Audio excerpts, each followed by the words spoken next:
അസ്സലാമു അലൈക്കും വറഹ്മത്തുള്ളാഹി വബറകാതുഹു. ഒരുപാട് നേരം വൈബ് വിശദീകരിച്ചതുകൊണ്ട് നമ്മൾ ഇസ്തിഹാസം മറന്നു എന്ന് കരുതണ്ട.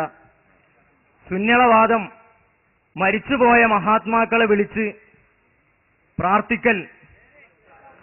അപ്പോൾ ഞാൻ ചോദിച്ചു വരുന്നത്, മരിച്ചുപോയ മഹാത്മാക്കളെ വിളിച്ച് പ്രാർത്ഥിക്കൽ തൗഹീദാണെന്ന് സുന്നികൾ പറയുന്നു.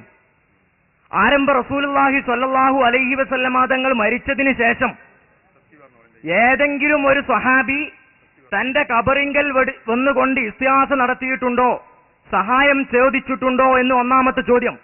മാത്രമല്ല, നിങ്ങൾ ചെയ്യുന്ന ഇസ്തിഹാസ എന്ന് പറയുന്ന ഈ പ്രവർത്തനം തൗഹീദാണെങ്കിൽ ബഹുമാനപ്പെട്ട റസൂലുള്ളാഹി സ്വല്ലല്ലാഹു അലൈഹി വസല്ലമ തങ്ങളോ അല്ലെങ്കിൽ സ്വഹാബത്തോ നമുക്ക് കാണിച്ചു തരണം. നിങ്ങൾ ചെയ്യുന്നത് പോലെ മരിച്ചുപോയ മഹാത്മാക്കൾ അവർ മരിച്ചതിന് ശേഷം വിളിച്ച് പ്രാർത്ഥിക്കുക എന്നുള്ള പ്രവർത്തനം അത് ശരിയാണ്, അത് തൗഹീദാണ് എന്ന് നിങ്ങൾക്ക് തെളിയിക്കാൻ സാധിക്കുമോ?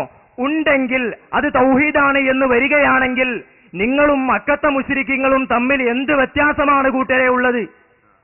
കാരണം അവരെ പഠിച്ചു നോക്കുമ്പോൾ, ഇഅ്തിഖാദുൽ മുശ്രിക്കീൻ പഠിച്ചു നോക്കുമ്പോൾ, അവരുടെ വിശ്വാസം പഠിക്കുമ്പോൾ നമുക്ക് ഓരോരുത്തർക്കും തന്നെ മനസ്സിലാക്കാൻ കഴിയും, തീർച്ചയായും അവര് വിളിച്ചിരുന്നത് ഒരിക്കലും ബിംബങ്ങളെയല്ല, ചാർത്തി വെച്ചിരിക്കുന്ന കിടത്തി വെച്ചിരിക്കുന്ന ബിംബങ്ങൾ അവരെ സഹായിക്കുമെന്നുള്ള ഉദ്ദേശമല്ല അവർക്കുണ്ടായിരുന്നത്. മരിച്ചുപോയ ലാത്തയും മുസ്സയും പോലത്തെ വലിയ വലിയ മഹാന്മാർ അവരെ സഹായിക്കുമെന്നുള്ള ഉദ്ദേശമായിരുന്നു. സ്വമദീയത്ത് അവർ ആരോപിച്ചിട്ടില്ല.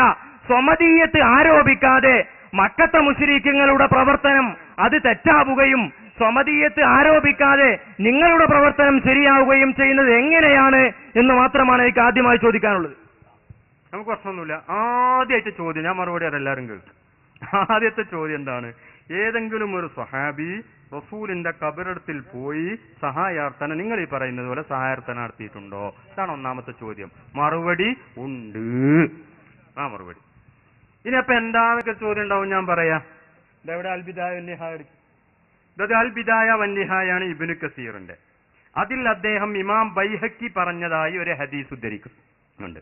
ആ ഹദീസ് ഞാൻ വായിക്കാം, ശരിക്ക് കേട്ടോളിയും. എന്റെ സനദൊക്കെ ശരിക്ക് മനസ്സിലായിച്ചു. ഈ വാളും കുന്തേറ്റ് ഇറങ്ങണ്ട, അതിനെ ഞാൻ പറയും.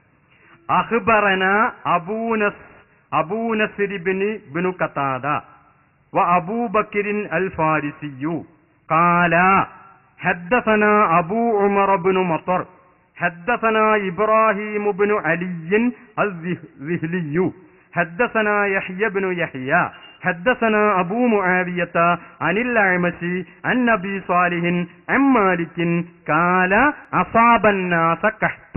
ഇനി ഞാൻ അർത്ഥം വെക്കാം, അതേ പരമ്പരയാണ്. ജനങ്ങൾക്കെത്തി കഹ്തുൻ, വെള്ളക്ഷാമം എന്ന് ഫീ സമനി ഉമറ, ഉമർ ഇബ്നുൽ ഖത്താബ് റളിയല്ലാഹു അൻഹുവിന്റെ കാലത്ത്, ഭരണകാലത്ത്. അന്നിപ്പോ എന്തായാലും റസൂൽ മരിച്ചിട്ടുണ്ടല്ലോ ഉമർ ഇബ്നുൽ ഖത്താബിന്റെ ഭരണകാലത്ത്. അതിലിപ്പോ ആർക്കും അഭിപ്രായ വ്യത്യാസമല്ല. എപ്പ എന്താ ചെയ്തത്?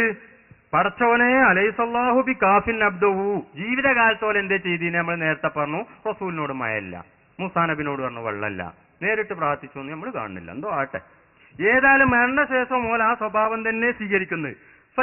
റജുലുൻ, ഒരാൾ വന്നു, ഇലാ ഖബറിൻ നബി സല്ലല്ലാഹു അലൈഹി വസല്ലം, നബി സല്ലല്ലാഹു അലൈഹി വസല്ലമ തങ്ങളുടെ ഖബറിന്റെ അടുത്തേക്കാ വന്നത്. പള്ളിക്ക് പോയി പടച്ചവനെ എന്ന് പറഞ്ഞത് ആർക്കല്ല, ഖബറിങ്ങക്ക മൂപ്പര് വന്ന്. ഫഖാല, വന്നിട്ട് എന്തേ പറഞ്ഞത്? യാ റസൂലല്ലാഹ്, മരിച്ചാളെ വിളിച്ചു. ഇസ്തസ്കി, ഒന്ന് മഴയെ തേടണം. കണ്ടോ, അവിടെ നേരത്തെ ഇസ്തിസ്കാ തന്നെയാണ് ഇവിടെയുള്ളത്. നേരത്തെ പറഞ്ഞ അതേ ഇസ്തിസ്കാ തന്നെയാണ് ഇവിടെ. ഇസ്തസ്കി, മഴയെ തേടണം മരിച്ച നബിനോട്. ആർക്ക് വേണ്ടി? ഉമ്മത്തിക്കാ, തങ്ങളുടെ സമൂഹത്തിന് വേണ്ടി. എന്താണ് സമൂഹത്തിന് വേണ്ടി നിങ്ങളൊന്ന് മഴയെ തേടണം? ഫൈന്നഹും ഖദ് ഹലകൂ, തീർച്ചയായും വെള്ളമില്ലാതെ അവർ നശിച്ചിരിക്കുന്നു നബിയേ. മരണപ്പെട്ടു പോയ നബി ഇനിയിപ്പോ ഭൗതിക നിലക്കാൻ സഹായിക്കാന്ന് ഇവർ പറയുമല്ലെന്ന് നമുക്കറിയില്ല. ഏതായാലും ബുദ്ധിയുള്ള ആളുകൾക്ക് മാന്യമായി നിഷ്പക്ഷമതികളായിരിക്കുന്ന മുജാഹിദ് സുഹൃത്തുക്കളോട് ഞാൻ പറഞ്ഞു, നിങ്ങൾ ഈ വിഷയം ശരിക്കും ശ്രദ്ധിക്കണം. ഇത് തൗഹീദിന്റെയും ശിർക്കിന്റെയും വിഷയമാണ്. നമ്മൾ ആസനം സലാമത്താകുന്ന വിഷയമാണ്. അതുകൊണ്ട് ശരിക്കും ശ്രദ്ധിക്കണം. ഇവര് വെള്ളമില്ലാതെ നശിച്ചിരിക്കുന്നു എന്നാണ്, ഹലക്കാതെ നശിച്ചു എന്നാണ്. അങ്ങനെ ഒരാൾ പോയി റസൂലിനോട് സഹായം തേടി. അപ്പൊ വഫാത്തിന് ശേഷം വഫാത്തായ റസൂലിനെ ഖബറിങ്കൽ പോയിട്ട് മഴയ്ക്ക് വേണ്ടി ആവശ്യപ്പെട്ടു പറഞ്ഞ മഴ ഒന്ന് വാങ്ങിത്തരണം എന്നാ റസൂലിനോട് പറഞ്ഞത്. അതെന്നെ മൂസാ നബിനോടും പറഞ്ഞു. അപ്പൊ റസൂലുള്ളാഹി സ്വല്ലല്ലാഹു അലൈഹി വസല്ലം നബി സല്ലല്ലാഹു അലൈഹി വസല്ലം തങ്ങൾ വന്നു ഫിൽ മനാമി, സ്വപ്നത്തിൽ. റസൂലിന്റെ മരണശേഷമൊക്കെ അധികം സ്വപ്നത്തിലാ ബന്ധപ്പെടാറുള്ളത്. എന്നെ നിങ്ങൾ ഒരാൾ സ്വപ്നം കണ്ട എന്നെ തന്നെയാണ് കണ്ടത്, ശൈത്താൻ എന്റെ രൂപത്തിൽ പ്രത്യക്ഷപ്പെടുകയില്ല എന്ന് പറഞ്ഞ ഹദീസ് സഹിയായ ഹദീസാണ്, ആർക്കും അഭിപ്രായ വ്യത്യാസമല്ല. സ്വപ്നത്തിൽ വന്നു. ഫഖാല, എന്നിട്ട് പറഞ്ഞത് എന്താ? ഈത്തി ഉമറ, അന്നത്തെ ഖലീഫ ഉമറാണല്ലോ നേതാവ്. അപ്പൊ അവിടെ ഇനി തവസ്സുൽ ചെയ്യാനാ റസൂലുള്ളാഹി പറയുന്നു, നേരിട്ട് മാറ്റുന്നല്ല. ഉമർ ഇബ്നുൽ ഖത്താബ് തങ്ങളെടുത്ത് പോകണം, എന്നിട്ട് എന്റെ സലാം ഒന്ന് പറയണം, എന്നിട്ട് നിങ്ങൾക്ക് മഴ കിട്ടും എന്ന സന്തോഷ വാർത്തയും പറയണം എന്ന സ്വപ്നത്തിലൂടെ പറയുന്നത്. എന്നിട്ട് കുല്ലഹു, ഉമർ ഇബ്നുൽ ഖത്താബിനോട് പറയണം, അലൈക ബിൽ കയ്യിസ് അൽ കയ്യിസ്, ഒന്ന് കടുപ്പം കുറച്ച് ഭരിക്കണം എന്നൊരു നിർദ്ദേശവും നൽകണം. അങ്ങനെ ഫാത്തർ റജുലു, ഈ ആള് ഉമർ ഇബ്നുൽ ഖത്താബ് തങ്ങളെടുത്ത് വന്നു. ഫഖാല യാ റബ്ബി, പടച്ചവനെ, ഇത് കേട്ടപ്പോ റസൂലൊന്ന് കടുപ്പം കുറക്കണം എന്ന് പറഞ്ഞല്ലോ.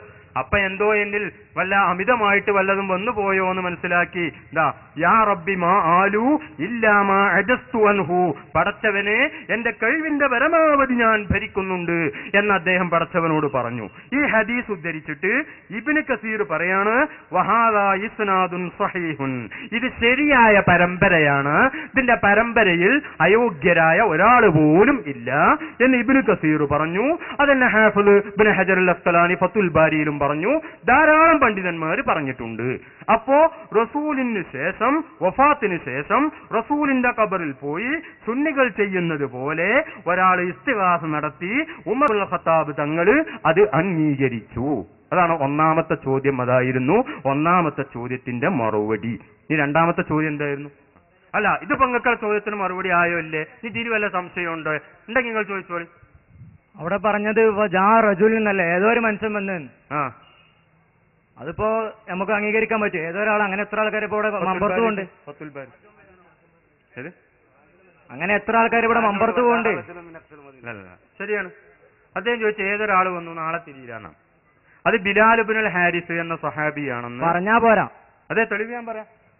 ഫത്തുൽ ബാരി ഹാഫിദ് ഇബ്നു ഹജർ അൽ അസ്ഖലാനി അദ്ദേഹത്തിന്റെ 3-ാം വാള്യത്തിൽ കിതാബുൽ ഇസ്തിഖായിൽ ഹദീസ് ഉദ്ധരിച്ച സ്ഥലത്ത് വഖദ് റവാ സൈഫുൻ ഫിൽ ഫുതൂഹി, സൈഫ് എന്ന പണ്ഡിതൻ ഫുതൂഹ് എന്ന ഗ്രന്ഥത്തിൽ ഉദ്ധരിച്ചിട്ടുണ്ട്, അന്നല്ലദീ റഅൽ മനാമ, ഈ സ്വപ്നം കണ്ട ആള് ഹുവ ബിലാൽ ഇബ്നുൽ ഹാരിസ്, ബിലാൽ ഇബ്നുൽ ഹാരിസ് എന്ന വ്യക്തിയാണ്. അദ്ദേഹം ആരാണ്? അഹദു സ്വഹാബത്തി, സ്വഹാബത്തിൽപ്പെട്ട ഒരാളാണ് എന്ന് ഹാഫിദ് ഇബ്നു ഹജർ അൽ അസ്ഖലാനി തന്റെ ഫതുഹുൽ ബാരിയിലും ഇബ്നു ഹജർ അൽ ഹൈതമി റഹ്മഹുല്ലാ ജൗഹറുൽ മുനല്ലമിലും അതുപോലെ തന്നെ മഹാനായ ഇമാം സുബ്കി റഹ്മഹുല്ലാ ശിഫാഉസ് സഖാമിലും ഹാഫിദ് ഇബ്നു കസീർ തന്റെ അൽ ബിദായ വൻ നിഹായയിലും ഇങ്ങനെ ധാരാളം ഗ്രന്ഥങ്ങളിൽ പറഞ്ഞിട്ടുണ്ട്.